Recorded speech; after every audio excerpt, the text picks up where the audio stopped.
大师兄，倾城，你醒了。大师兄，估计还没有醒呢，他只是在说梦话。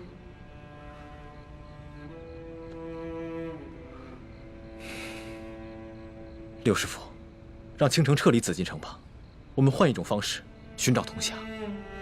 不行，倾城入宫以来，他已经成功的得到皇上的宠爱，他现在又很用心的结交内奸，我相信我们很快就能拿到皇宫宝库的储物名册，查到童霞的下落。所以在这个时候，我怎么可能功亏一篑？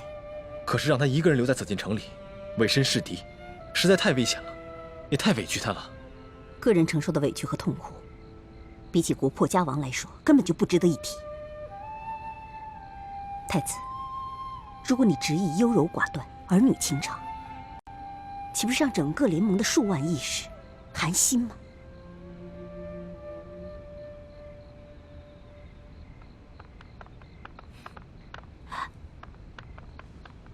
厉贵人的伤势已经处理好了，李太医辛苦了。那微臣先告退了，回头微臣再煎一副治伤的药来。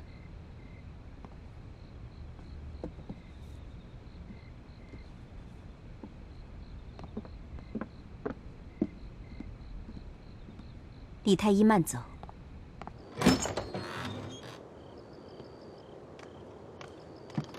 李太医，欢大爷。李太医，我随你去太医院给厉贵人取药吧。有劳欢大爷。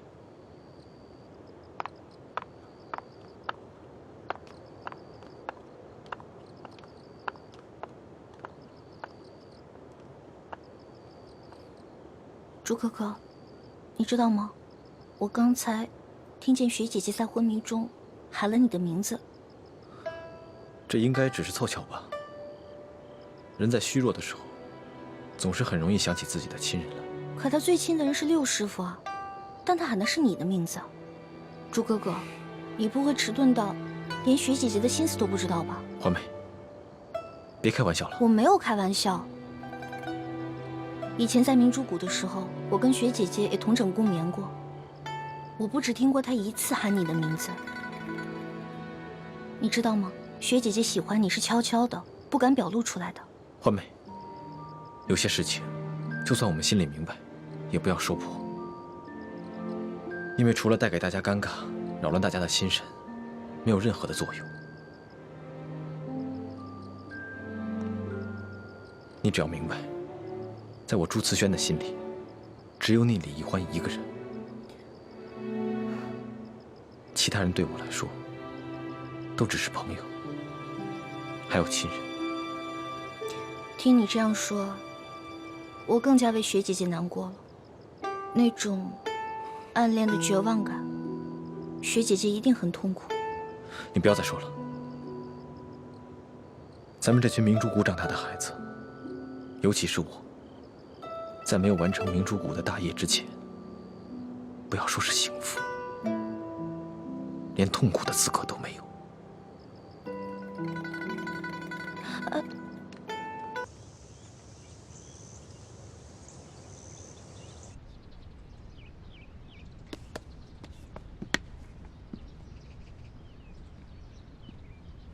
你们兄妹二人表现不错，这是这个月的大补丸。请大人放心，卑职兄妹一定会竭尽全力报效中堂大人。这个厉贵人伤势如何？他受了重伤，经卑职用心医治，才算保住了性命。